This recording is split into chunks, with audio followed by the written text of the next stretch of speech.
So in this video we're going to show installing Python 3 in Windows 10. We'll start with installing Python 3. We're going to install pylint and Git to prepare for Visual Studio. We're going to install Visual Studio, and then we're going to show you the process of creating a program and running it. So we'll cover creating a folder, creating a Python program, and running it in the terminal within Visual Studio Code. And finally we're going to show you how to change settings, a real useful setting called the autosave setting. And we please ask you to subscribe to our YouTube channel at G Jenkins LBCC. Okay, we're going to show you how to install Python 3 and Visual Studio Code and run a program on a Windows 10 computer.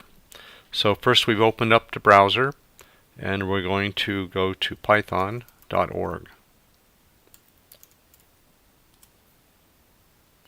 And once we get here, we're just going to accept the default download. It'll detect you're in Windows 10 and download an appropriate version. It's going to download a 32-bit version, which is fine for almost anything you would do in Python. So we want to go ahead and hit run.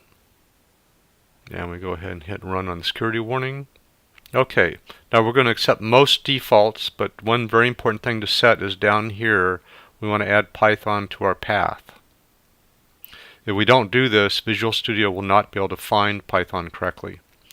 You might want to write down this path here. This is the path where it installs your Python resources. So we're going to go ahead and click Install Now. This is a long process, so we'll skip our video through a lot of it. Okay, we're all done. We're going to go ahead and hit Close. And we're going to close the browser. Now to tell if it installed correctly, we're going to open up PowerShell. So I just went to the search in Windows, typed in Power, and you'll see it finds Windows PowerShell. So I'm going to start that up. Now once PowerShell works, first we're going to check that Python works. So we're going to type Python space -v with a capital V. This will tell us the version of Python. And then we're going to use a tool called pip to install some software that Visual Studio Code will want to see, which is called pylint. It's a linter, and when you use Visual Studio Code, it's going to tell you if you have errors, and it's going to check your code as you type. So it's nice to have. It's a little easier to install it, I think, before you start up Visual Studio Code. So we just type this in, hit enter.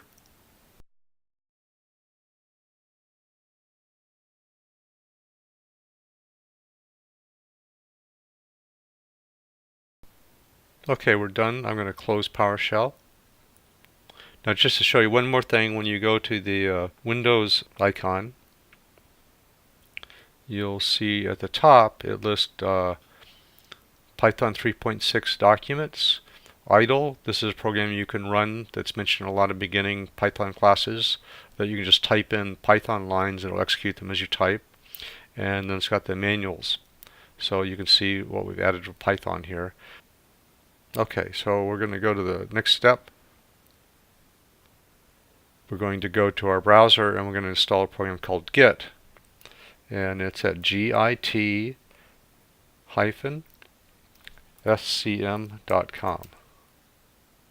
So that's git-scm.com.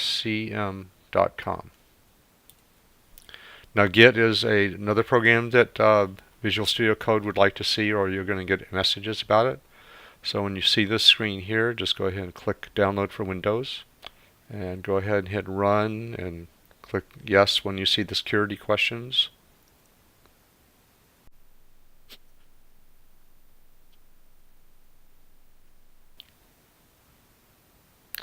Okay, we're just going to accept all the defaults on this by clicking Next over and over.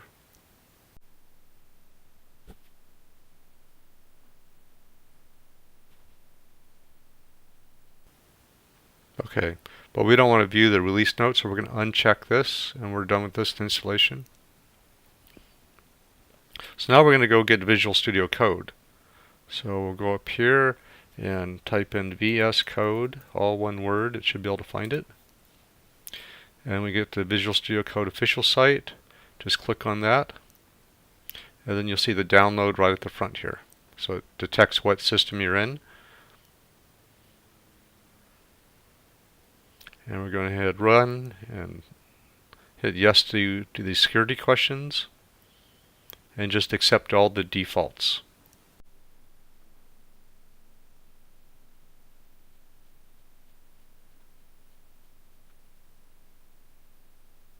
Now we're not going to launch Visual Studio Code. We'll launch it from the, so we'll go down to the Start menu. You'll see Visual Studio Code. Go ahead and launch it there. I found there's a little bug. It doesn't always pick up where Python is if you let it launch from the installer. Now it's going to show you the Visual Studio Code site, and it's going to jump in the docs. And this has got some really good stuff. You might want to bookmark this page because you'll want to be reading how to use different parts of it. So we're going to leave that open and just switch back to the Visual Code window. It comes with a welcome screen, and it also has information and links here for learning Visual Studio Code. It allows you to open a new folder or a new file or add a new place to work called a workspace folder. We're going to install Python extension for Visual Studio Code. Now Visual Studio Code is a general purpose IDE which will work with HTML and PHP and Java and C and C++ and the Go language. It'll do a lot of things for you, but you have to usually install support for the language you want to use. So these icons here for going to different parts of Visual Studio Code. This will be the primary one you use to work in your files and write code. This allows you to search through your file system or your open workspace folder. This one has to do with Git and version control when you're working with groups or you want to save where you are at different points in your development.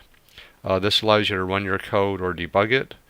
And this is the extension. So we're going to add extensions. We're going to click here.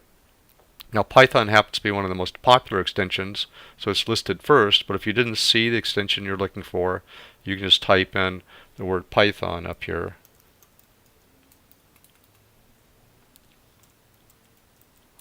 And you'll see there's a lot of Python extensions. We want the one by Microsoft. If you click here, it's going to give you information on this extension. You can see it's very popular. It's been downloaded over 6 million times. This gives you information on what it does, but we're just going to go ahead and hit install.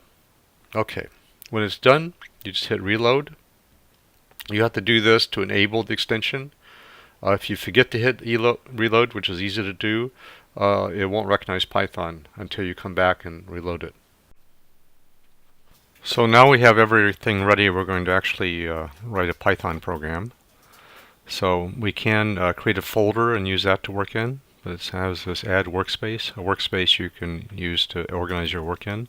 So we're going to go ahead and do that. So I'm going to make a folder called test for our workspace. So we have to make a folder in where we want it. So what we're going to do is create a new folder, call it test, hit enter, and that'll select that folder and hit add. Now it's opened up the Explorer and shows us this untitled workspace. So we're going to create a brand new file, and it creates it here, and we just type in the name. So we call it hello.py. .py is the extension for Python. You can create text files and other text-based files this way. Go ahead and hit enter. And we'll do a simple command. Let's do, let's see, A is equal to 1.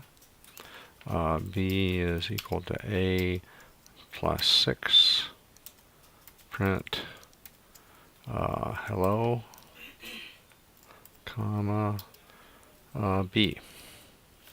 Okay, now we're going to show you to run it. We're going to run it in the terminal, and there's an easy way of doing that. We just right click and say run Python file in terminal. And it's going to type the command for us. We're going to see there's a little problem though. It's run the command but it doesn't output anything. And the problem is we didn't save the file. So whenever you write a file or make changes to your file, you need to save it before you run it. So I'm going to go up here again, do Control S to save. You can also do File Save, and that little dot went away. So when we make a change to the file, you'll see it puts that little dot, means we've made a change, and that change won't reflect when we run it. Let me back up and save it. Go ahead and run it again. Now the other way to run it is just go down to the terminal once it's open. You can just type in Python space and the name of the file and hit enter. And this time it runs. You'll see it says hello 7. Now it's annoying having to save your file, so we're going to introduce you to the settings for Visual Studio Code.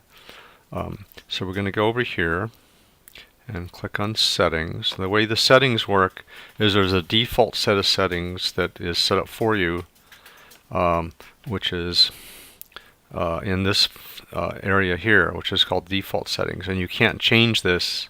You have to override it by setting a user settings. In fact, there's 3 types of ways you can override it: user setting, or just for your workspace, or for just a folder within your workspace.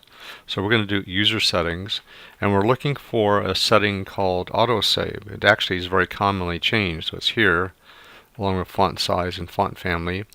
But if you couldn't find it, you can search for autosave up here and it would find it, because there's a total of 473 settings that you could change right now, and there's actually a lot more of those. These are just the ones that are in the default settings. So what we want to do is copy this line here. Just highlighted it. I'll do Control C for copy, and then we're going to go up here after the curly brace and hit enter, and we're going to paste it in. Now the format of these files are called JSON, JSON, and it's a data file. It has a very simple format, but you might want to read a little bit about it. But it uses curly braces for a list of things. And then in there it's got usually a key that's in quotes and then a value that's in quotes. You can have multiple things in this list, so all the settings you want to change you would put between these curly braces, separated by commas. If you only have one, you don't need the comma. So now we haven't saved this, so we're going to go ahead and save. This is actually a file too. In fact, it shows over here. It's this file here. So we're going to go ahead and do Control S to save it. And then we go back to hello, and let's change it here, and we'll say hello there. So we made a change to the file. Notice we haven't saved it. Oh, I forgot. Let's go back to user settings. I haven't changed the setting. It says autosave is off. What we want to change it to is this setting that's called on focus change. So I'm going to copy that. Select off by double clicking and paste it in with Control V. So on focus change means anytime I move to a different window from the one I'm editing, it's going to save the window I left. So I'll go ahead and save this and go to hello, and let's make a change again. So I'll type in E, and then notice it's saved, but we're going to go down here and run. So we're going to do Python hello.py and hit enter, and it says hello there. So you can see it accepted the change. So that'll give you a good start with Visual Studio. There's a lot of great tutorials that will cover other aspects.